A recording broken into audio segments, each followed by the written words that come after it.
Rabbana ajirna minha. Wahai Tuhan, selamatkan kami dari neraka. Begitu melihat di dalam neraka itu gemuruh suaranya, mengaum, mekek-mekek orang yang ada dalam neraka tadi, gemuruh, menakutkan, berdoa, minta kepada Allah, ya Tuhan, selamatkan kami dari neraka. Fayaqulu lahum. Lalu Allah pun menyampaikan kepada orang-orang jahiliyah yang memanggul ausan tadi, memanggul berhala tadi. Alam taz'amu anni in amartukum bi amrin tuti'uni. Bukankah kalau aku perintahkan apapun kepada kalian, kalian pasti akan mentaatiku? Assalamualaikum warahmatullahi wabarakatuh. Alhamdulillahi rabbil alamin. Wa bihi nasta'in wa ala umuri dunya waddin. Wassalatu wassalamu ala sayyidil anbiya'i wal mursalin wa ala alihi wa ashabi ajma'in. Rabbi syrah li sadri wa yassir li amri wahlul 'uqdatam min lisani yafqahu qawli, amma ba'du. Bapak Ibu hadirin jamaah salat maghrib Masjid Al-Mabrur yang dirahmati Allah. Begitu gigihnya Jalaluddin Abdurrahman As-Suyuti ketika ingin menjelaskan bahwasanya sebuah hadis yang diriwayatkan oleh Imam Muslim, bahwasanya yang diucapkan, dilafadzkan dalam hadis itu sesungguhnya tidaklah seperti itu maksudnya. Karena banyak sekali lafadz-lafadz baik dalam Al-Quran maupun dalam hadis yang lafadznya seperti itu tapi maksudnya tidak seperti itu.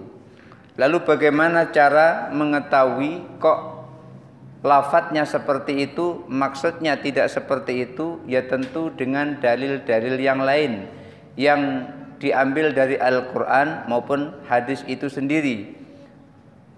Oleh karena itu beliau menyampaikan banyak sekali hujjah di mana kalau seseorang mengartikan sebuah riwayat yang diriwayatkan oleh Imam Muslim, abi wa abu kafinnar, bapakku dan bapakmu di neraka, kalau diartikan seperti itu maka akan bertumburan dengan ayat-ayat Al-Quran. Kenapa kok bertumburan dengan ayat-ayat Al-Quran? Karena di dalam ayat Al-Quran juga disebutkan wa ma kunna mu'adzibina hatta nab'atha rasula. Kami tidak akan mengazab suatu kaum sebelum kami mengutus seorang rasul. Lalu pada saat itu Rasulullah SAW sudah lahir dari rahim ibunya Aminah dan dari ayahnya Abdullah.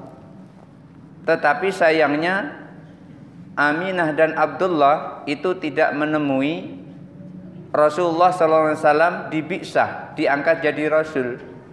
Maka itulah yang disebut dengan zaman fatrah. Tidak hanya Al-Quran yang digunakan oleh Imam Suyuti untuk menjelaskan hadis ini, tetapi juga dijelaskan dengan hadis-hadis yang lain yang sahih, di mana sahihnya itu adalah merupakan sahih yang syaratnya adalah syarat Imam Bukhari maupun syarat Imam Muslim. Baik, berikutnya adalah hadis yang ke-6. Hadis yang ke-6 yang menjelaskan bahwasanya orang tua Nabi itu termasuk orang yang selamat dari neraka. Orang tua Nabi termasuk orang yang masuk ke dalam surga, artinya tidak termakan oleh neraka. Akhrajal Bazzar, hadis ini dikeluarkan atau diambil oleh Al-Bazzar wal Hakim, dan juga dikeluarkan oleh Al-Hakim fi mustadrakihi, di dalam kitab mustadraknya, an Sauban. Hadis yang diriwayatkan oleh Al-Bazzar dan yang diriwayatkan oleh Al-Hakim ini diambil dari Sauban. Anna Nabi sallallahu alaihi wasallam qala, bahwa Nabi sallallahu alaihi wasallam bersabda, "Idza kana yaumul qiyamati nanti kalau hari kiamat itu telah datang, hari kiamat itu telah dimunculkan oleh Allah, telah didatangkan oleh Allah, jaa ahlul jahiliyati, nanti orang-orang jahiliyah akan datang. Di situ nanti akan datang orang-orang jahiliyah pada saat kiamat tiba.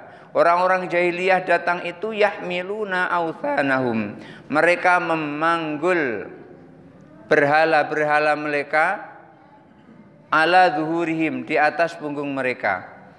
Orang-orang jahiliyah yang pada saat hari kiamat telah didatangkan oleh Allah Subhanahu wa taala, maka orang jahiliyah datang dengan memikul atau menggendong berhala-berhala mereka di punggung mereka. Pada saat orang-orang jahiliyah yang menggendong berhala-berhala mereka di pundak, di punggungnya, fayas'aluhum rabbuhum, maka Tuhan mereka bertanya kepada mereka. Maksudnya adalah Allah bertanya kepada orang-orang jahiliyah itu. Fayaquluna, lalu orang-orang jahiliyah itu menjawab, Rabbana lam tursil ilaina rasulan, wahai Tuhan, Engkau belum mengutus kami untuk kami seorang rasul. Wahai Tuhan, Engkau belum mengutus seorang rasul untuk kami.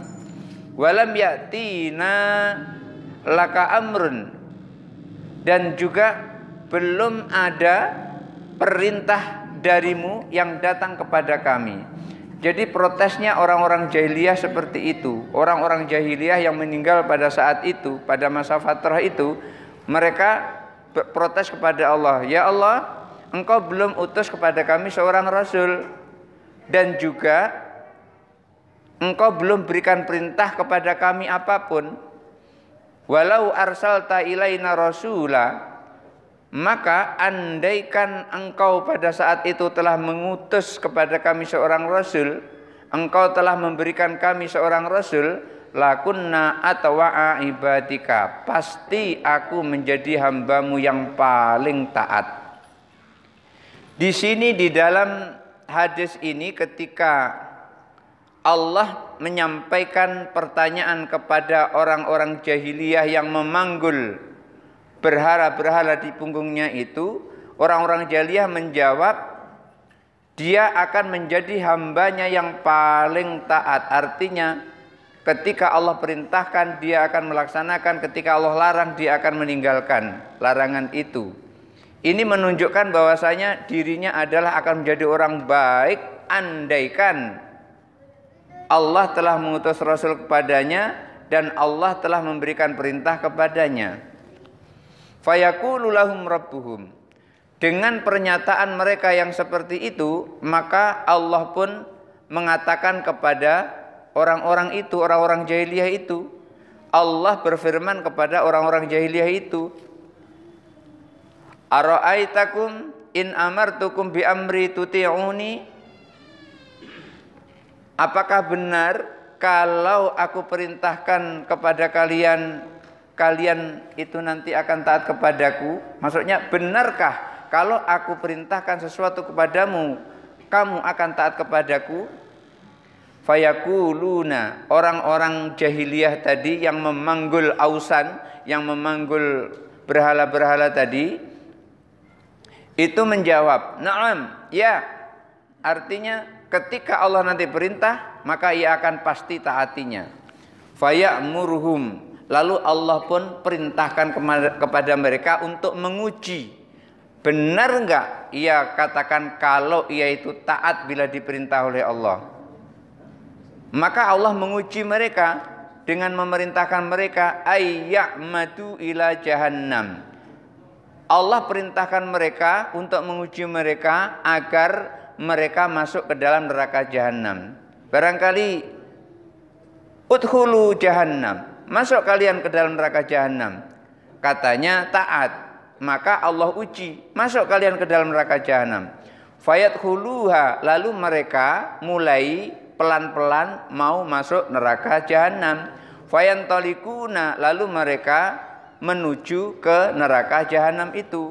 Hatta idza danau minha, sehingga ketika orang-orang jahiliyah yang meninggal yang membawa berhala-berhala tadi itu udah mendekati neraka jahanam itu, wajadu laha taghidhan, ia dapati di neraka jahanam itu belum masuk, itu sudah ia tahu suara yang sangat gemuruh, wazafiran, dan suara yang sangat keras, mekek-mekek. Ada suara gemuruh, ada suara mekek-mekek.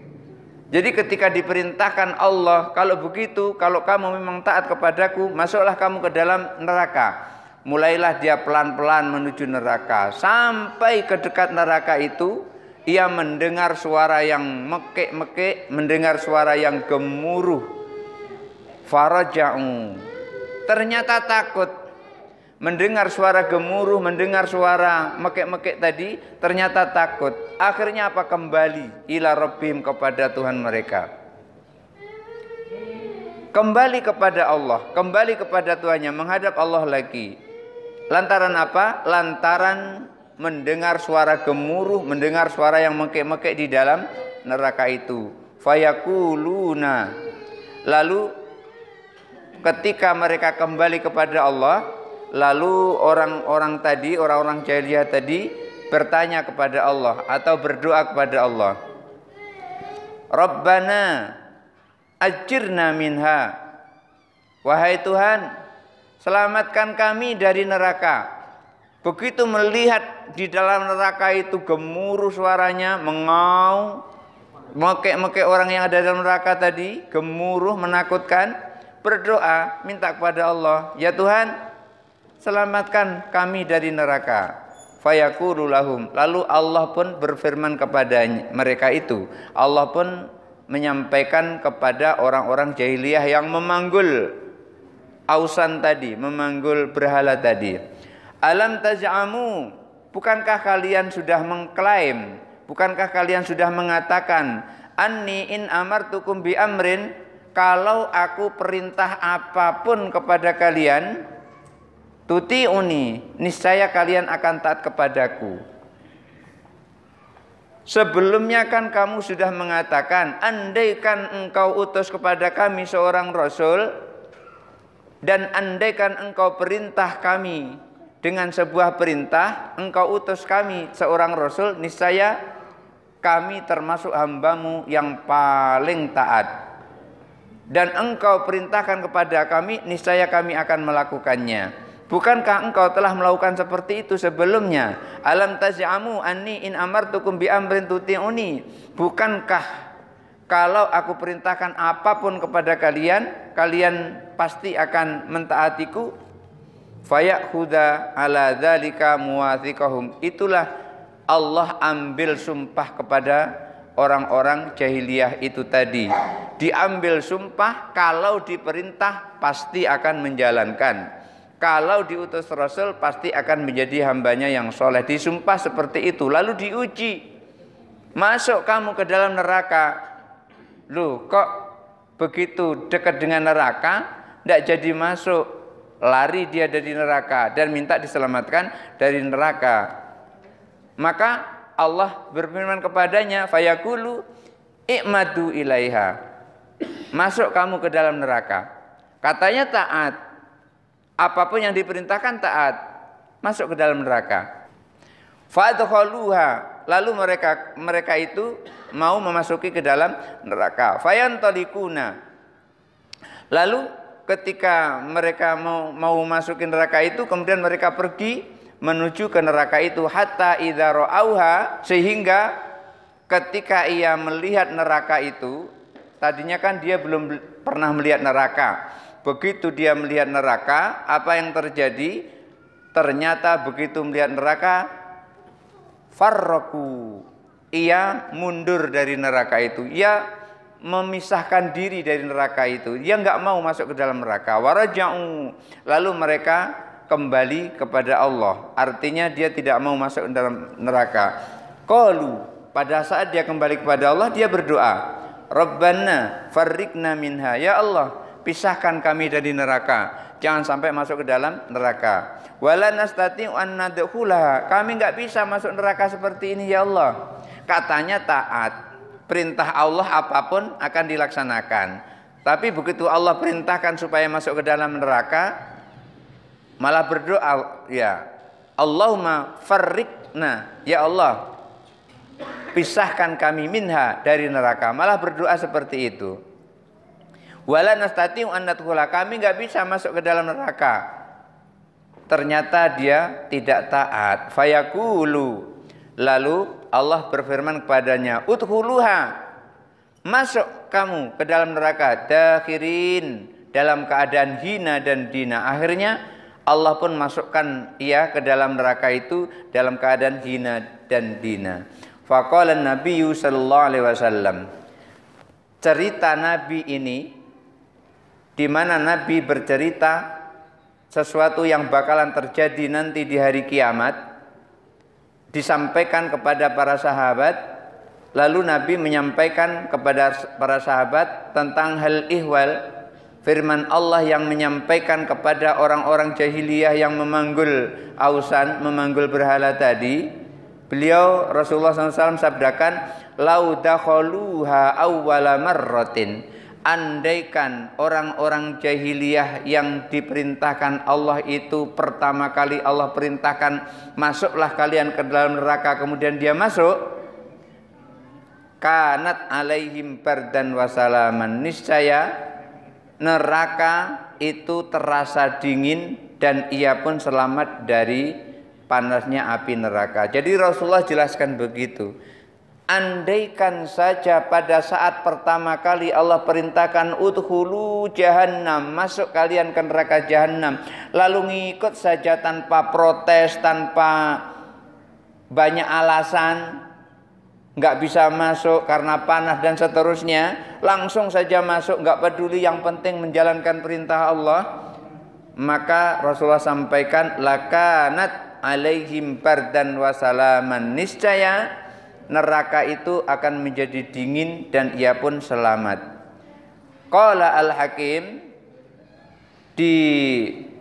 dijelaskan oleh Imam Al-Hakim, sahihun ala syartil Bukhari, hadis ini adalah sahih, sahihnya menurut persyaratan Imam Bukhari wa Muslim, dan juga menurut persyaratan Imam Muslim. Bagaimana hadis sahih menurut persyaratan Bukhari dan menurut persyaratan Muslim itu? Ada 5. Hadis sahih itu syarat yang diajukan oleh Imam Bukhari dan Imam Muslim itu ada 5. Yang pertama, hadis itu harus ittisalus sanad. Yang kedua harus dhabtur ruwat. Yang ketiga harus adalatur ruwat. Dan yang keempat itu harus adamus syudud. Dan yang kelima harus adamul illah. Yang pertama, hadis yang sahih itu menurut kriteria Imam Bukhari dan Imam Muslim adalah ittisalus sanad. Sanadnya nyambung, tidak terputus. Sanad nyambung itu begini. Rasulullah mengajarkan sebuah hadis, contohnya ini. Rasulullah mengajarkan sebuah ilmu yang kita sebut dengan hadis tadi. Rasulullah mengajarkan sebuah ilmu kepada Umar bin Khattab, umpamanya gitu. Begitu Umar bin Khattab mendapat dan memperoleh ilmu ini dari Rasulullah, Umar bin Khattab mengajarkan kepada anaknya. Anaknya Umar bin Khattab namanya Ibnu Umar. Ibnu Umar telah memperoleh ilmu dari ayahnya, karena pada saat itu Umar bin Khattab ada di dekat Rasul, Ibnu Umar tidak ada di situ. Maka Ibnu Umar memperoleh ini dari ayahnya Umar bin Khattab. Lalu Ibnu Umar setelah dia menjadi orang yang alim, kemudian Ibnu Umar mengajarkan kepada muridnya. Muridnya namanya Nafi. Nafi ini belajar kepada Ibnu Umar. Nafi setelah memperoleh ilmu dari Ibnu Umar, Nafi mengajarkan kepada muridnya namanya Malik bin Anas. Malik bin Anas setelah ia memperoleh ilmu dari gurunya namanya Nafi, mengajarkan kepada Imam Syafi'i. Imam Syafi'i setelah menguasai apa yang diajarkan oleh gurunya. Imam Malik mengajarkan lagi kepada muridnya namanya Imam Ahmad. Maka hadis yang sanadnya bersambung seperti ini, inilah yang disebut dengan hadis sahih melalui syarat Imam Bukhari dan Imam Muslim. Jadi itu yang disebut dengan ittisalus sanad. Kemudian yang kedua, dhabtur ruwat. Dhabtur ruwat itu semua perawinya harus cemerlang. Semua perawinya tidak boleh gampang lupa, dikit-dikit lupa, nggak boleh. Perawinya harus kuat ingatannya, makanya dhabit. Perawi yang dhabit akan menjadikan hadisnya itu menjadi hadis yang sahih. Umpamanya Umar bin Khattab, dia sudah jelas dia adalah seorang yang dhabit. Ibnu Umar udah jelas dia seorang yang dhabit. Nafi udah jelas seorang dhabit. Malik juga demikian dhabit. Imam Syafi'i juga demikian dhabit. Dan bahkan Imam Syafi'i dalam sebuah riwayat, kalau dia pergi dari rumah itu kupingnya selalu ditutup. Kenapa? Biar nggak terdengar sesuatu yang tidak diinginkan. Karena apa? Kalau terdengar itu akan ingat terus. Beda dengan kita. Kalau kita ini dengar dari tadi jam 5 sampai sekarang sudah banyak lupanya daripada ingatnya. Kalau mereka tidak seperti itu, ulama-ulama terdahulu itu. Ini syarat yang disebut dengan dhabtur ruwat. Kalau kuat ingatannya itu berkurang, artinya ingatannya itu tidak terlalu kuat, agak kurang kuat ingatannya, maka hadis ini akan turun derajatnya menjadi hadis hasan. Hadis hasan juga begitu, syaratnya ada 5, cuman kurangnya 1, bedanya 1. Ketika nuksu dhabtir ruwati atau qasiru dhabtir ruwati, kedhabitan perawinya itu berkurang, maka hadis ini akan turun menjadi hadis hasan. Kemudian yang ketiga itu adalatur ruwat, perawinya itu adil. Perawi adil itu tidak mengambil hadis untuk kepentingan tertentu, tidak. Memang diambil hadis itu semata-mata ingin menyampaikan apa yang telah disampaikan oleh Rasulullah. Bukan kepentingan negara, bukan kepentingan partai, bukan kepentingan golongan, bukan kepentingan kelompok. Kalau ini cocok dengan kelompok diambil, kalau nggak cocok dengan kelompok dibuang. Bukan seperti itu. Kalau ada perawi yang seperti itu berarti dia tidak adalatur ruwat. Adalatur ruwat itu dia netral. Betul-betul mengambil hadis itu bukan untuk apa-apa, tapi hanya menyampaikan apa yang disampaikan oleh Rasulullah SAW. Kemudian yang keempat itu adalah ada musyudud, tidak berselisih dengan hadis yang lain yang setingkat. Seperti kalau kita baca abi wa abu kafinar, bapakmu dan bapakku adalah di neraka, yang dimaksud bapakku itu adalah Abdullah, maka akan bertentangan dengan ayat Al-Quran. Kalau ada hadis dan ayat bertentangan, pasti yang kita ambil adalah ayat, bukan hadis. Tetapi sebetulnya bukan bertentangan, hanya memahaminya saja yang menjadi bertentangan. Karena memahaminya tidak memahami secara menyeluruh, maka memahaminya menjadi bertentangan. Inilah kenapa Jalaluddin As-Suyuti, Imam Suyuti menjelaskan ini agar kita tidak salah memahami hadis tersebut. Kemudian yang kelima, adamul illah, tidak ada cacat. Ketika perawi itu tidak ada memiliki cacat, apapun cacatnya, cacat ilmu di sini ya, bukan cacat fisik tapi cacat ilmu, maka orang yang seperti itu ketika meriwayatkan hadis dengan kriteria yang 5 yang diajukan oleh Imam Bukhari dan Imam Muslim, maka hadisnya itu akan menjadi hadis sahih. Maka hadis ini dinyatakan hadis sahih oleh Al-Hakim, di mana Al-Hakim menyampaikan syaratnya ini melalui syarat-syarat sahih Imam Bukhari dan Imam Muslim. Maka ketika ini hadis sahih, ini boleh dipegang, boleh dijadikan dalil, di mana Allah itu ketika memerintahkan ahlul fatrah menguji, perintahnya itu adalah perintah untuk menguji taat atau tidak.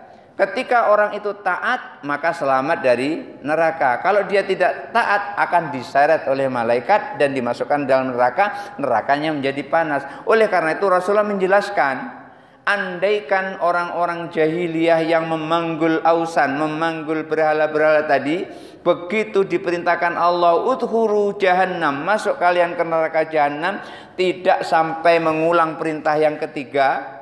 Pertama langsung masuk, tidak usah nunggu perintah yang kedua, tidak usah nunggu perintah yang ketiga. Beliau sampaikan, kanat alaihim bardan wasalaman, niscaya neraka akan menjadi dingin, neraka tidak akan berpengaruh apa-apa kepadanya, dan ia pun selamat dari api neraka. Ini hadis yang ke-6. Dan berikutnya insya Allah nanti hadis yang ke-7, akan tetapi kemarin ada permintaan dari Pak Haji Usman. Sebetulnya ini adalah penjelasan tentang zikir, dan ini kajiannya sudah berbeda. Ini kajiannya kajian tasawuf, dan yang ada lataif di sini yang menyebutkan ada 7 lataif, atau ada yang mengatakan 5 lataif, karena 7 itu ditambah dengan lataifun nafsi, kemudian ditambah lagi dengan sairul badan atau sairun nafas. Maka saya ingin menyampaikan dengan yang ditanyakan oleh Haji Usman. Ini ada sebuah kitab namanya Tanwirul Qulub.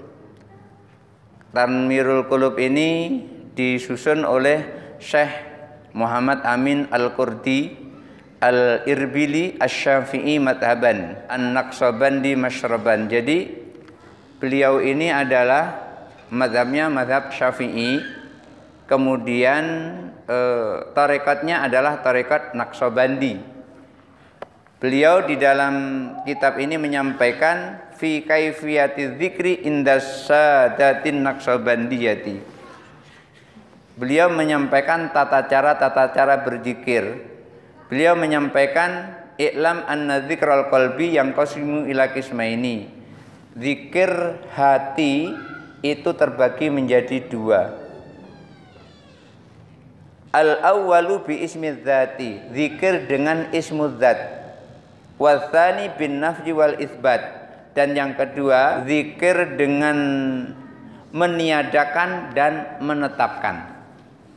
Nih gimana ini? Zikir meniadakan kemudian menetapkan. Tapi saya sarankan jangan diamalkan dulu kalau belum ketemu mursyid. Nanti malah jadi berat. Tapi kalau sudah ada mursyid yang membimbing, maka boleh diamalkan.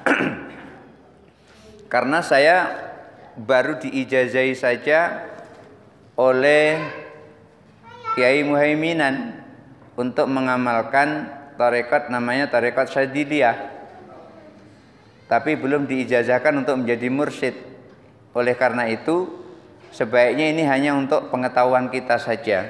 Jadi zikir yang beliau sampaikan yaitu zikir bi ismi dzat, yaitu zikir dengan menyebut Allah. Jadi ketika seseorang menyebut Allah, Allah, Allah, itu namanya zikir bi ismi dzat, zikir dengan menyebutkan zat Allah. Qala Allah Ta'ala innani anallah. Dalilnya adalah Allah berfirman, aku adalah Allah. Wa qala, lalu Allah berfirman, kul allaha thumma dharhum fi haudhihim yal'abun. Kul, katakan Allah, katakan Allah. Allah sendiri yang menyuruh kita untuk mengatakan Allah.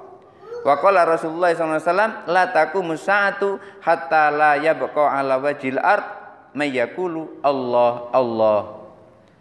Rasulullah bersabda, la taqumu sa'atu, hari kiamat tidak akan tiba, hatta la yabqa ala wajhil ardi may yaqulu Allah Allah Allah, sehingga di muka bumi ini tidak ada lagi yang mengucapkan Allah, Allah, Allah. Kalau sudah ada lagi orang yang zikir Allah, maka kiamat bakalan datang. Selama ada yang menyebut Allah, Allah, maka kiamat itu tidak akan datang. Hadis ini diriwayatkan oleh Imam Muslim. Berarti hadis ini adalah sahih, karena hadis yang diriwayatkan oleh Muslim, hadis yang diriwayatkan oleh Imam Bukhari itu sudah disortir oleh Imam Muslim dan Imam Bukhari sebagai hadis yang sahih. Dan beliau dua orang inilah yang pertama sekali memisahkan mana hadis sahih, mana hadis yang tidak sahih.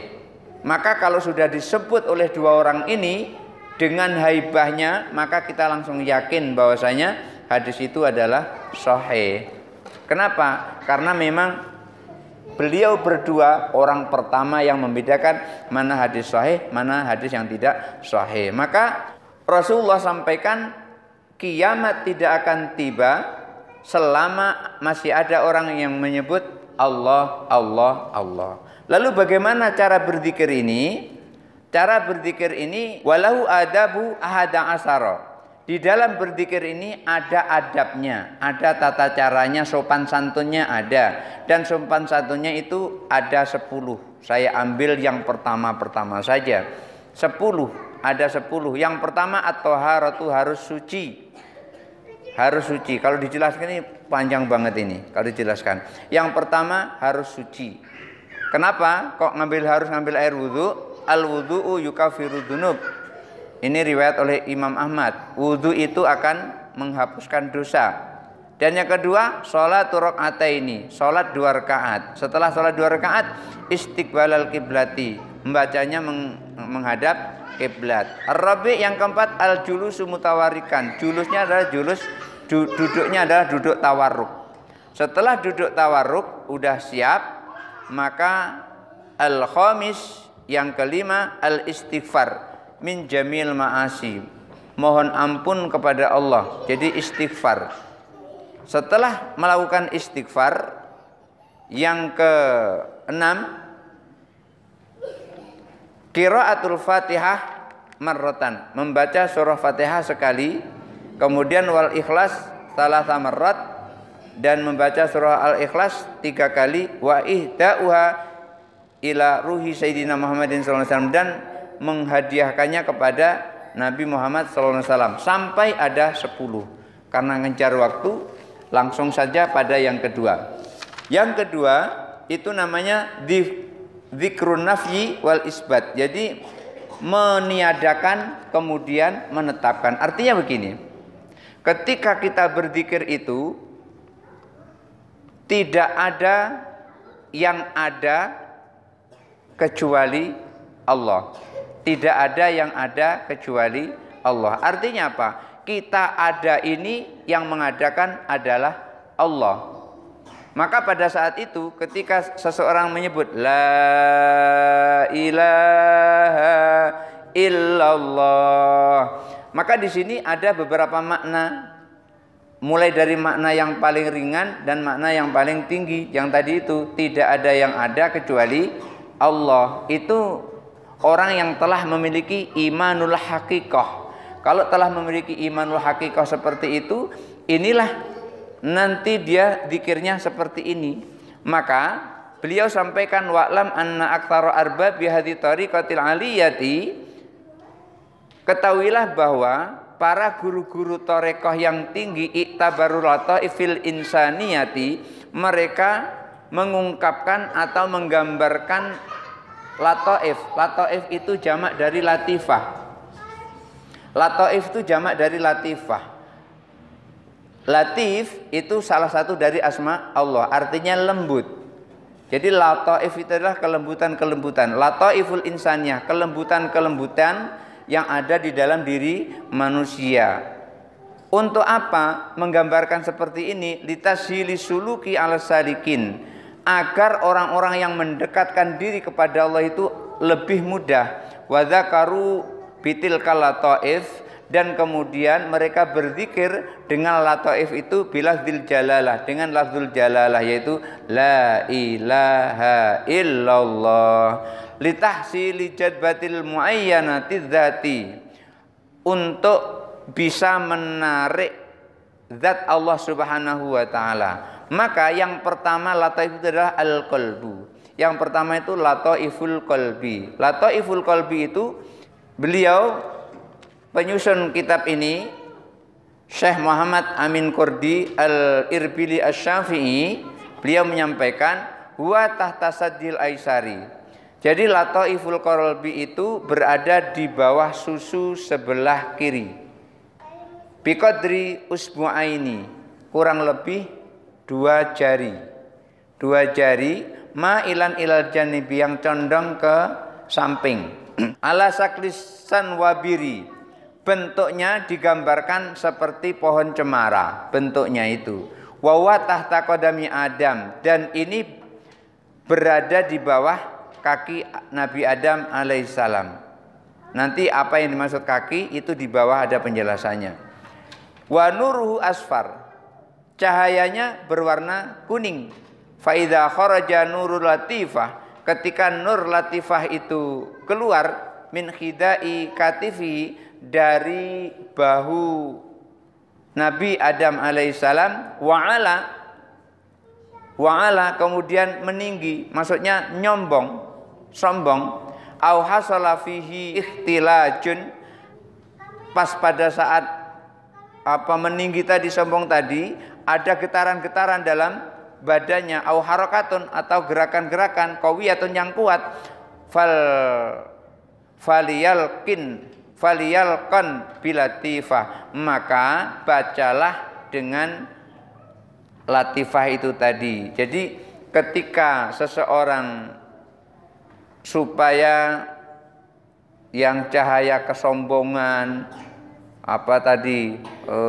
setan-setan, sifat setan-setan, sifat iblis-iblis ada, hilang semuanya, maka dibacakan kalimat La ilaha illallah. Itu diarahkan kepada bagian kiri dari bawah susu, kurang lebih di bawah jari itu. Kita arahkan ke situ. Maka di sini untuk mengisi, jangan sampai setan-setan bersemayam di situ. Dengan kalimah la ilaha illallah tadi, niscaya setan-setan akan pergi. Kemudian yang kedua, Latifatur ruh. Latifatur ruh wahya tahta sajil aimani. Latifatur ruh itu berada di bawah susu sebelah kanan. Bi usbu'aini, jadi kurang lebih 2 jari. Ma'ilan ila sadri, tapi agak nyondong ke arah dada. Wahya tahta qadamin Nuh wa Ibrahim alaihissalam. Ia berada di bawah kaki Nabi Nuh dan Nabi Ibrahim alaihissalam. Nuruha ahmar, cahayanya berwarna merah. Fadzikru fir ruh, maka berzikir di dalam ruh ini tadi, lataifur ruh itu al-wuqufu fil qalbi, berhenti di hati atau di jantung. Fa idza waqa'atil harakah fiha, ketika terjadi gerakan di jantung itu, wastaghalat, sibuk bergetar, fal yalkin bilatifah, maka bacakan dengan latifah, dengan la ilaha illallah. Makanya di situ orang-orang tarekat itu biasanya dia berzikir itu pertama, kalau dia ingin mengisi latifatul qalbi supaya tidak dihuni oleh iblis, ia mengarahkan kalimah la ilaha illallah itu ujungnya itu diarahkan ujungnya ke bagian lataif qalbi, yaitu 2 jari di bawah susu. Kalau latifatur ruh ini adalah sifat-sifat bahaim atau sifat-sifat kebinatangan, tetapi bukan binatang buas, binatang yang jinak. Jadi semua nafsu-nafsu yang ada pada binatang itu diarahkan ke bagian bawah susu sebelah kanan. Tujuannya adalah mengisi agar semuanya itu diisi kalimah la ilaha illallah. Berikutnya adalah latifatus sir. Latifatus sir ini digambarkan seperti binatang buas. Maka latifatus sir ini fauqa sajil aisari, itu berada di atas susu, di atas susu yang sebelah kiri. Bi usmu'aini, kira-kira 2 jari. Ma'ilan ila sadri, yang condong ke arah dada. Wahya tahta qadami Musa alaihissalam, dan ini berada di bawah kaki Nabi Musa alaihissalam, wa nuruha abyadu, cahayanya putih, wa yakunu dzikru fiha al-wuqufu fil qalbi, maka berzikir itu diarahkan ke bagian itu di dalam hati. Fa idza istaghalat aidan, kalau nanti bergejolak di situ, liyalqan bilatifah, maka baca kalimah la ilaha illallah diarahkan ke situ. Ini baru sampai asir. Nah, barangkali itu saja dulu. Dipersilahkan kalau mau ada yang bertanya. Meninggal dunia, jasadnya itu sampai hari membalas itu masih utuh. Apa amalan sebenarnya yang dilakukan waktu itu? Oh gitu. Assalamualaikum warahmatullahi wabarakatuh. Iya, jadi jasadnya sampai di hari pembalasan apa tidak gitu ya? Baik. Apa yang Bapak sampaikan, apakah manusia itu nanti jasadnya akan dibangkitkan kembali atau tidak?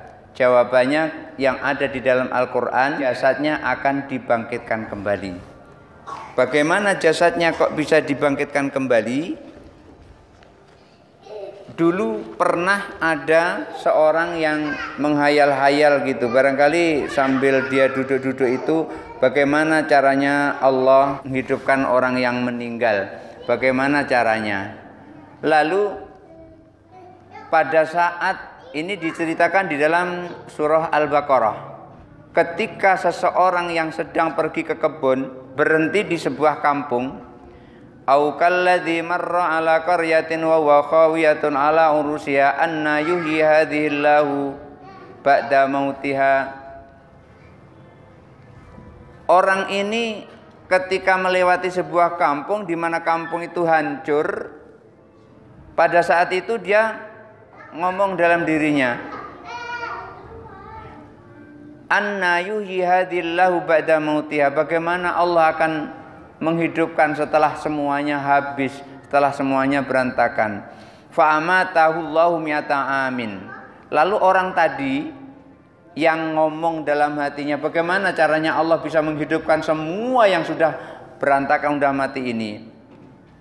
Fa amatahullahu mi'ata amin. Lalu Allah matikan dia selama 100 tahun. Allah matikan. Tsumma ba'atha. Setelah 100 tahun baru dibangkitkan lagi dia, dibangunkan lagi. Ketika bangun, qala kam labis, datang malaikat kepadanya. Kam labis, berapa lama kamu tidur? Tanya begitu. Qala labithu yauman aw ba'da yaum. Paling aku tidur sehari atau setengah hari. Dijawab seperti itu. Ini riwayat Nabi Uzair ini. Jadi kurang lebih aku tidur setengah hari atau satu hari, paling-paling segitulah aku tidur. Qala, lalu malaikat menyampaikan kepadanya, bal labista mi'ata amin. Kamu enggak tidur setengah hari atau satu hari, justru kamu tidur itu 100 tahun. Kaget dia. Perasaan baru tadi tidur 100 tahun gitu. Kalau kamu enggak percaya, fangdur ila ta'amika, lihat makananmu. Makananmu tadi yang kamu bawa masih utuh apa tidak? Ternyata makanannya tidak ada. Wa syarabika, lihat minumanmu masih ada apa tidak? Minumannya sudah tidak ada. Lam yatasanna. Jadi bukan sebentar, tetapi lama. Wangdur ila himarik. Kalau nggak percaya lagi, kamu tadi kesini kan bawa himar, bawa tunggangan. Coba lihat himarmu mana? Ternyata himarnya itu sudah jadi tulang belulang. Walina ja'alaka ayatal linnas, itu semua dijadikan oleh Allah, kami jadikan untukmu agar menjadi tanda-tanda bagi manusia. Wa'ndur ilal idhamik. Lalu perhatikan pada tulang-tulang itu, tulang-tulang onta, tulang-tulang apa tadi, himar tadi. Kaifa nungsisuha tsumma naksuha lahma. Jadi di dalam ayat ini disebutkan bahwasanya Allah itu sangat mudah untuk membangkitkan sesuatu yang tadinya tidak ada menjadi ada. Langsung dibuktikan di situ. Yang tadinya ia tidak percaya bagaimana caranya Allah menghidupkan ini, langsung ia matikan, langsung diperlihatkan oleh Allah. Oleh karena itu nanti ketika hari kebangkitan itu manusia akan dibangkitkan sesuai dengan amalnya masing-masing. Kalau amalnya seperti amalan monyet, maka kepalanya pun akan dirubah menjadi kepala monyet. Kalau amalannya itu amalan babi, maka kepalanya pun akan dirubah menjadi kepala babi. Tetapi kita orang-orang mukmin, kita orang-orang muslim, kita orang-orang mukmin, maka akan dibangkitkan sesuai dengan amal-amal kita. Apa yang kita lakukan? Maka banyak sekali ayat-ayat yang menjelaskan seperti itu. Dulu kami di dunia melihat, kenapa kami sekarang di akhirat tidak bisa melihat? Ada yang protes seperti itu. Dibangkitkan sesuai dengan amalnya. Karena apa? Karena waktu di dunia dia pura-pura tidak tahu kepada Allah. Dia menyepelekan Allah. Dia tidak mengutamakan Allah. Maka di akhirat nanti juga dia disepelekan oleh Allah dan tidak diutamakan oleh Allah. Dia buta di dunia ini terhadap Allah, bukan buta mata. Maka di akhirat nanti akan dibutakan oleh Allah. Jadi intinya apa? Allah ketika nanti membangkitkan kita nanti itu termasuk dengan jasad kita dibangkitkan oleh Allah. Dan banyak sekali ayat-ayat yang menjelaskan seperti itu, termasuk Nabi Ibrahim yang ragu terhadap Allah bagaimana membangkitkan kembali. Maka Nabi Ibrahim disuruh untuk memotong burung, di mana burung itu ketika dipotong yang satu diletakkan di gunung sana, yang satu diletakkan di gunung sana. Ketika Allah perintahkan bangkit, maka bagian-bagian potongan burung itu menyatu kembali. Barangkali itu saja dulu, sudah isya. Mudah-mudahan ada manfaatnya. Mari kita berdoa bersama-sama. A'udzubillahi minasyaitonirrajim. Bismillahirrahmanirrahim. Alhamdulillahirabbil alamin. Allahumma shalli ala sayidina Muhammad wa ala ali sayidina Muhammad wa sallim wa radhiyallahu ta'ala an sadatina rasulillah ajmain. Allahumma ighfir lana dzunubana wa liwalidayna warhamna kama rabbayana shighara. Rabbana dzalamna anfusana wa illam taghfir lana wa tarhamna lanakunanna minal khasirin. Rabbana atina fid dunya hasanah wa fil akhirati hasanah wa qina adzabannar. Walhamdulillahirabbil alamin. Hadanallahu wa iyyakum ajmain. Wallahul muwaffiq ila aqwamit thoriq. Wassalamualaikum warahmatullahi wabarakatuh.